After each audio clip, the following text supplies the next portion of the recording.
こんにちは、きなこスペシャリストのせいこです。私は年の割には若めにいろんな数値が出てるんですが、毎日毎日飽きもせずきなこを食べてるおかげかなと確信しております。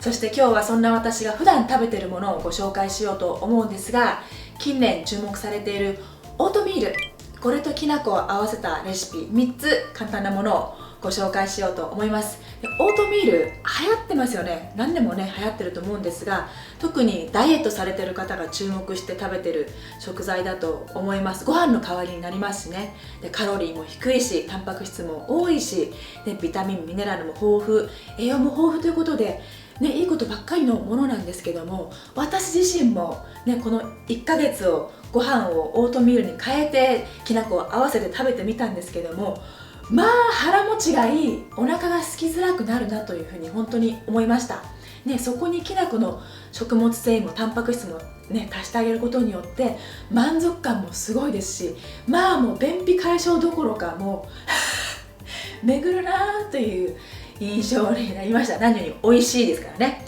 ということで今日は普段オートミール食べないっていう方もね、気軽に試していただけるもの、そして普段食べてるよって方も、あ、きな粉でこんなアレンジもできるんだなっていうアイデアになるものをご紹介していきたいと思います。ご覧ください。一つ目はオートミールおはぎです。はい、もっちもちのが今できました。粒感のあるオートミールを使う方がご飯感があっておすすめです。1人分を 50g で作ってます。ポイントは片栗粉を入れてもっちりさせること。ラップしてレンジで1分半温めます。そうしたらスプーンや棒で潰しながら混ぜて2個に分けて丸めます。そしてきな粉砂糖にちょっと塩を入れたものをまぶして出来上がりです。このお塩を入れ忘れないでくださいね。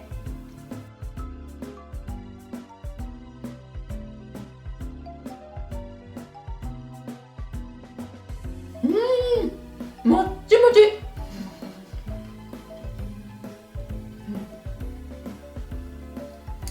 もち米の食感にも似てて、そこにちょっと麦の香ばしさもあって美味しいおはぎですよ、ね、できな粉に塩入れるの忘れないでね。本当に違うから忘れてないよねやってみてください。あんこを中に入れても美味しいと思います。2つ目は自信作です。オーバーナイトオーツときな粉です。見て、鼻仕立てすごいでしょ。でも簡単に作れますよ。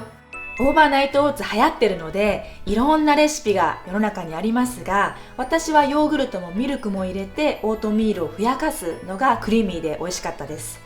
ヨーグルトがない場合はミルクの量を倍にするといいと思います。オートミールは粒感が細かい方が食べやすくておすすめです。全部容器の中に入れて混ぜて終わりです。この容器いいですよ。ダイソーで買ったんですが蓋もついててちょうどいいサイズでした。満タン感が欲しいのでちょっとミルクを足しますね。これはもう皆さんお持ちの容器に合わせて分量ちょっと調節したらいいと思います。で8時間以上置いて取り出します。盛り付けは正直皆さん好きにしたらいいと思うんですけど、きな粉を使いたいので今日はバナナと合わせてお花風にします。半分に切って花びらを作っていきます。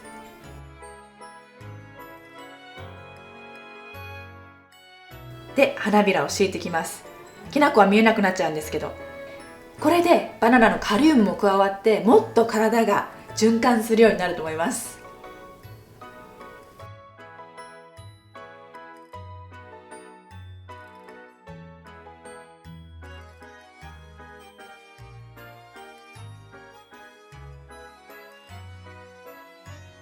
食べますね。もったいない。でも食べなきゃ。食べる壊します。ごめんなさい。すいません。ほ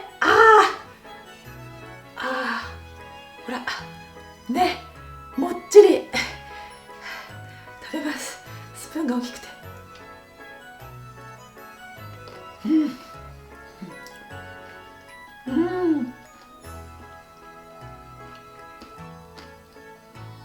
クリーム感がすごいむっちり。スイーツ食べてるみたいです。私はヨーグルト入れた方が好き。きな粉とねバナナと合うし、これ全部パフフェみたい。止まらない。最後は全然もちもちしないザクザクオートミールクッキーきなこ味です。ザクザク。これ前も動画でやったものなんですが、材料を全部混ぜて焼くだけ、もうそういうものしか私できないんです。わかりますね？できないんですよ。で、オートミールは粒が大きい方が食べ応えがあって食感も良くておすすめです。で、前回は小麦粉を使ったんですが、米粉でもさっくりできたので今回は米粉です。油も今回は米油にしたんですけど、ココナッツオイルでもいいしオリーブオイルでも結構美味しかったです。で、このアーモンドは必ず入れてください。この食感がザクザクになってたまらないので。で、オートミールがボロボロするので成形だけがちょっとコツがいります。私はこの大さじを使ってギュッと押さえつける。それをスプーンから出して台に乗せる。これをやると同じ大きさのクッキーが作りやすいです。ちょっとくらい違っても大丈夫です。25個くらいできます。で、全部乗せたら手で押さえつけてちょっと平べったくする。180度で20分焼いて出来上がりですね。みんなほとんど均一な大きさでしょ？いいでしょ？クッキーとは言いますけど、ちょっとしたご飯代わりにも使えると思いますよ。時間がない時とかね。こういうバランスなんとかみたいな感じで栄養機能性食品みたいな感じのご飯としても使えると思います。だけど添加物全く入ってないから安心ですよね。こういうの好きです。うまいうまい、最高。いかがでしたか？今回は手間をほとんどかけないものを中心にご紹介してきました。クッキーだけね、形作るの大変なんですけど、基本的に混ぜるだけですから、混ぜて焼くだけね楽しくやってみてほしいなと思います。オートミールいろいろ本当できるので、以前テレビでも紹介したパフェもとっても美味しいし、私もまだまだご紹介したものたくさんあるので、またやりたいと思います。最初にも言ったんですが、オートミール全く食べたことがないとか、ちょっと気持ち悪いと思ってたっていう方は、これを機会に1個でもやってみると、何めっちゃ美味しいじゃんってなると思うし、普段食べてる方も、こんなアレンジもできるんだな、花みたいにできるんだなとか、何かの参考になってくださったら嬉しいと思ってます。ではまた見ていただけるとありがたいです。今日は終わりにします。またね。